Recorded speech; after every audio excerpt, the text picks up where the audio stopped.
kabarangay, welcome to our weekly Kapitan's Report. So, kamusta po tayo mga kabarangay? February na, no? Ang bilis. Bilis dumaan ng January.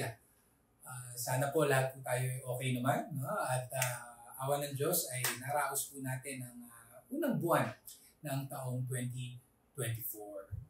So ano ba mga kaganapan sa ating barangay nitong nakaraang linggo? Isang linggo na naman na busog ng mga activities dito sa barangay San Antonio. So unang-una po, we're very happy to share na very successful po ang ating pagbubukas muli o pag-resume ng ating monthly Basura to Ayuda Day dito po sa barangay San Antonio, and almost 2,400 kilos of recyclable waste ang ating nakolekta po sa ating unang edisyon kumbaga, ng Basura to Ayuda para sa taong 2024. At syempre, no, blockbuster na naman ang ating cartons sa ating mga collections.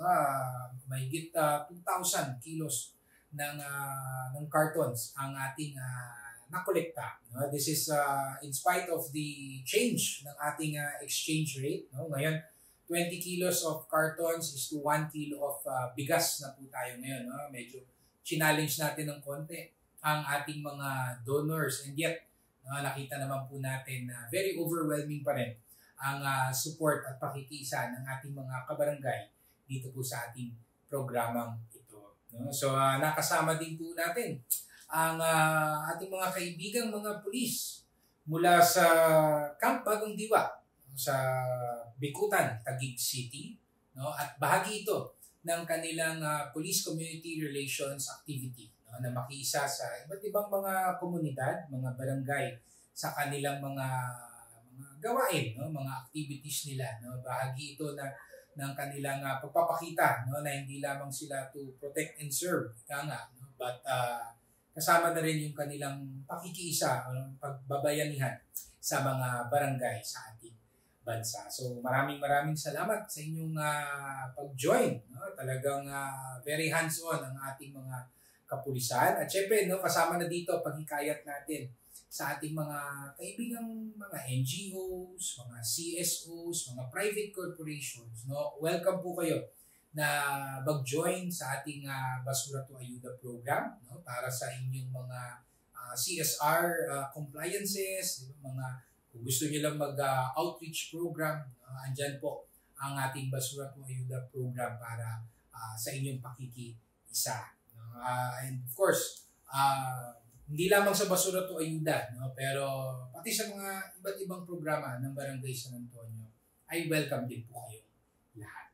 So ang pagpapasalamat po namin, syempre, no, sa ating mga barangay staff, no? Particular ang ating Clean and Green, no?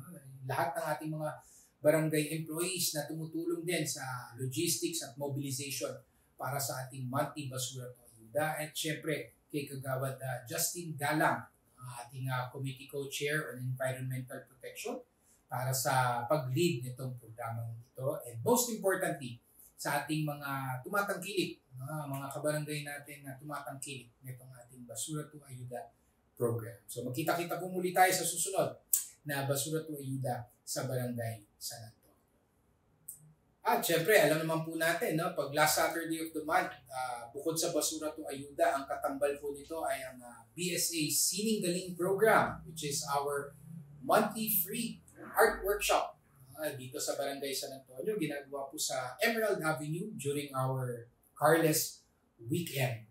So very successful po ang ating unang edition para sa unang buwan ng taon na ito.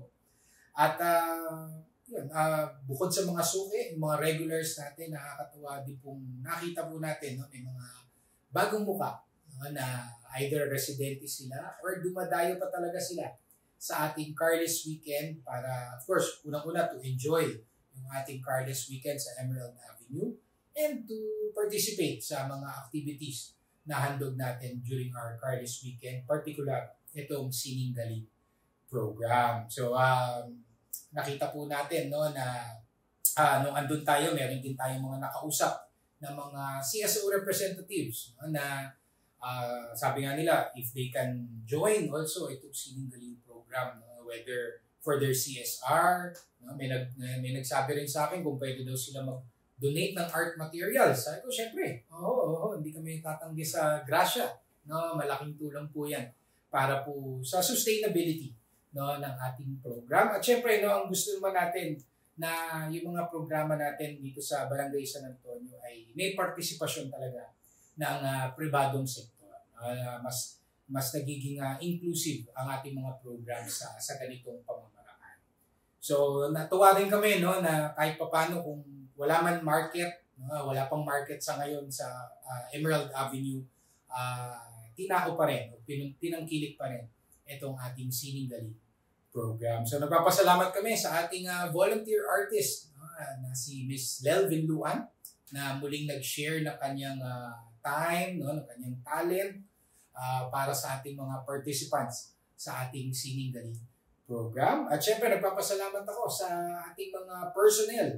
Again, mga barangay personnel natin from different departments po yan upang makatulong sa logistics, sa mobilization. Of course, nagpapasalamat ako sa ating mga attendees, mga tumatangkilik ng ating programa. And most importantly, sa ating mga kagawad, of course, led by Kagawad Venus Laput, na ating committee co-chair on tourism, culture, and arts for, again, leading a very successful, no, good start itong ating BSA Sining Galing program for the year 2024. At syempre, no, sa Barangay San Antonio, wala ring patid, no, ang iba't ibang mga serbisyo at programa natin na hatid po natin para po sa ating komunidad. So, unang-una po, in full swing na po ang ating pagsasagawa ng Operation Timbang. Dito po yan sa buong komunidad po natin, dito sa Barangay San Antonio. So, layunin po ng programang ito, ng activity na ito ay masukat, no, ang height and weight ng mga bata, nang sa ganoon ma-monitor ang kanilang health status at ma-identify po natin kung meron tayong mga Batang San Antonio na kinakailangang mapabilang sa ating feeding program and other nutrition programs dito sa Barangay San Antonio. So, pumasyal na tayo sa iba't ibang bahagi ng ating barangay. No? Of course, sa village. Pumasyal na rin tayo sa ating mga kabarangay sa Tanay Rizal, na kung saan ay bukod sa pagtitimbang at pagsukat ng kanilang ng height, ay nagkaroon din tayo ng deworming operations para po sa mga bata po doon. Pumasyal din po tayo sa ating, nagkaroon din rin po tayo sa ating daycare center or sa ating child development center para ma-monitor din natin ang height and weight ng mga mag-aaral ng ating BSA CDC. So, syempre, dagdag ko na rin, no? Nagkaroon din tayo ng simple turnover ng equipment na gagamitin para sa feeding program ng ating child development center. Of course, this is provided by the Barangay Council, at kung nagtandog tayo ng rice cooker, mga utensils, gas range, na magagamit para sa feeding program na ipoprovide naman po ng ating Pasig City Government. So ang city government ang magpo-provide ng mga raw materials, no, mga kasangkapan, mga ingredients, at syempre tayo naman mga sangkap pala, kami naman, ang barangay, ang may sagot naman ng mga kagamitan na magagamit para sa feeding program po na ito. So, in a couple of days, no, ilulunsad na po ulit or i-resume na po ang feeding program na hatid po ng Pasig LGU. So, syempre, ako yung nagpapasalamat, no, kay Kagawad Rachel Rustia for this initiative. Of course, kay Kagawad Pauline Blando, syempre, involvement rin ng Child Development Center, no, sa Operation Timbang, sa ating mga barangay staff, no, particularly ang ating mga health center staff, no, from the BHWs, ating barangay nutrition scholar, and of course, sa ating Pasig LGU para po sa suporta sa ating mga programang pangkalusugan dito sa ating barangay. At syempre, no, ang ating barangay ay kinilala sa ating mga disaster management activities. So tuloy-tuloy po yan ang ating mga disaster risk reduction management activities dito po sa Barangay San Antonio. Nasimulan na rin po natin, no? Meron na tayong kauna-unahang fire drill na isinagawa dito po sa ating barangay, at yan po yung sa may X-Quadra Tower. Malapit yan dito sa ating sa Tech-Type, no? Sa may Exchange Road. At nagsagawa din tayo ng first aid training na ni-request naman po sa atin ng OKAY para sa kanilang mga security personnel, no? Para maging force multipliers din natin sila sa panahon na mayroong mga disaster or sakuna na mangyayari. Siyempre, very active din ang ating DRRM team, no? Mula sa ambulance unit natin, sa fire suppression team, and sa search and rescue natin sa iba't ibang mga taskings, mga responde. No, hindi lamang sa ating barangay kundi sa iba't ibang bahagi ng lungsod ng Pasig na din. So asahan niyo po na ang BSA ay patuloy po sa ating advokasya upang patatagin pa natin ang ating mga programa pagdating sa disaster preparedness at masiguro po natin na handa ang ating komunidad sa panahon po na sakuna. So ang aking pagpapasalamat, of course, sa ating buong BDRRM team, no, mula sa fire, rescue, sa ating ambulance unit, and of course, kay Kagawad Doc Melvin Villaruz, ating committee co-chair on BDRRM, for leading itong ating mga disaster preparedness activities and efforts sa Barangay San Antonio. And of course, no, ating patuloy din po ang ating mga livelihood programs and activities dito po sa ating barangay, particularly ang ating trabaho alerts. No? So, sa ating mga netizens, siguro nakikita niyo po ang ating regular na pag-post ng mga job vacancies, mga job opportunities, no? Na napopost po natin sa ating mga social media pages. So, ang aking panawagan lang po sa ating mga kabarangay, no, let's take this seriously, no. Pag kami nagpo-post ng mga job placements, no, sana ay bigyan natin ito ng pansin, no. Baka mamaya yung mga kakilala natin o kayo mismo, no, ay sa ganitong pagkakataon ay magkaroon ng trabaho. Alam niyo, ang barangay ay isa sa mga unang takbuhan yan pagdating sa employment or sa paghahanap ng trabaho. At isa po itong trabaho alert, no, na programa po namin regular para yung pagkakataon na makapaghatid ng trabaho para po sa ating mga kabarangay. So ako ay nagpapasalamat sa ating mga collaborators, no, yung business community of Ortigas Center, of course the business community of the whole of Barangay San Antonio as well, sa ating PESO, na Employment Services Office ng Pasig City. Maraming salamat din. At syempre, no, yung mga iba pang mga possible employers sa lungsod ng Pasig, no, sa inyong paghatid ng mga job opportunities para sa aming mga kabarangay. So ako po, no, sa mga nais, no, na magkaroon din ng job placements, email nyo lang po kami para magawa po namin ng spread o ng latab ang inyong mga job placements para po sa inyong kumpanya. Nagpapasalamat din po kami sa Pasig Peso, no, na nagsagawa din ng profiling para sa kanilang Kaagapay program. So yung Kaagapay program, parang tupad program po ito ng DOLE, na it's a short-term employment opportunity para sa ating mga kabarangay na displaced, walang permanent na employment. So again, isang pagkakataon po ito para magkaroon po tayo ng hanap buhay. And malawak, no, yung age bracket dahil abot ng senior citizen, no, ang maaring mapabilang sa Kaagapay program ng lungsod ng Pasig. So ako ay nagpapasalamat po again, no, sa ating city government sa muli, no, na paghahatid ng programs para sa pangkabuhayan ng aming mga kabarangay. Siyempre, no, ako ay nagpapasalamat din sa ating mga personnel, no, ang ating barangay personnel na tumutulong din po sa ating mga livelihood programs dito sa Barangay San Antonio. And of course, most especially kay Kagawad Ping Aguilar, ang ating committee co-chair on livelihood and employment, no, sa pagbibigay talaga ng efforts, no, para mas lalo pa nating paigtingin at patatagin ang ating mga livelihood programs sa ating barangay. And announcement sa ating mga kabarangay, February is also Chinese New Year month. Chinese New Year is Feb 10.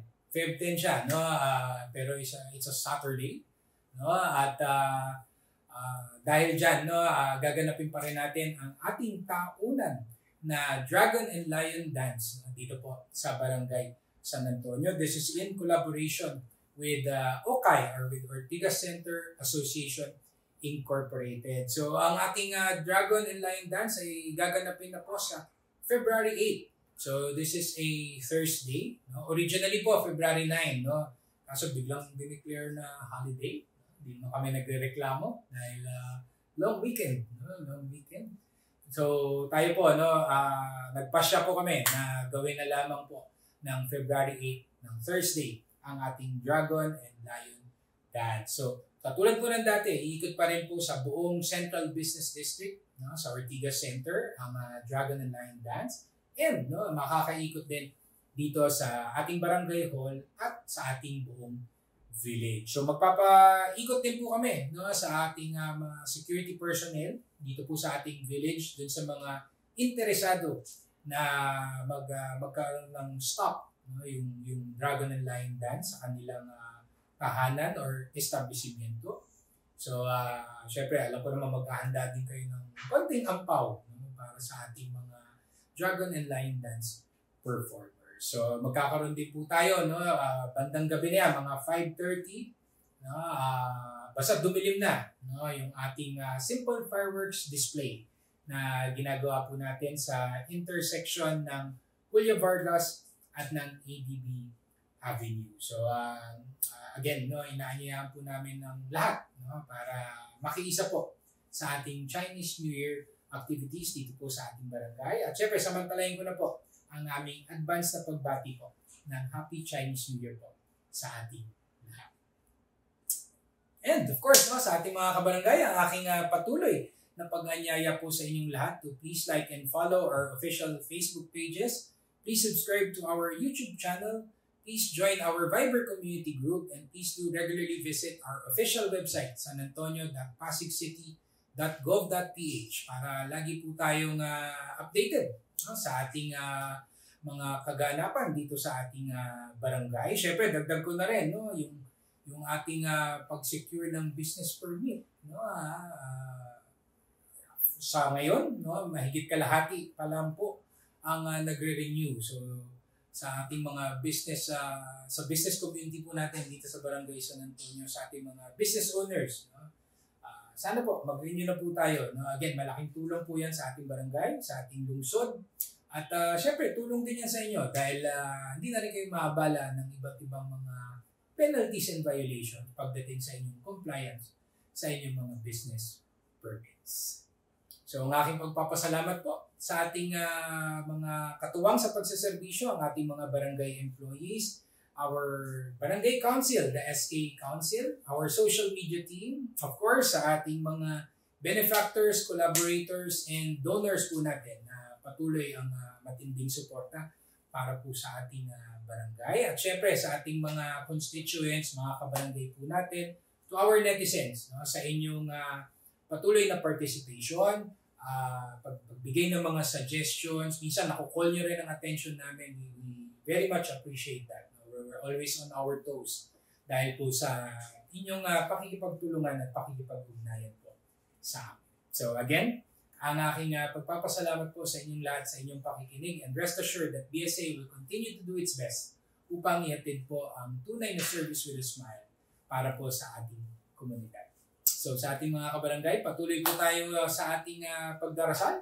Of course, there's a lot to be thankful for and syempre marami rin tayo dapat na ipagdasal, faith that will help us pa rin sa ating mga daily trials sa ating buhay.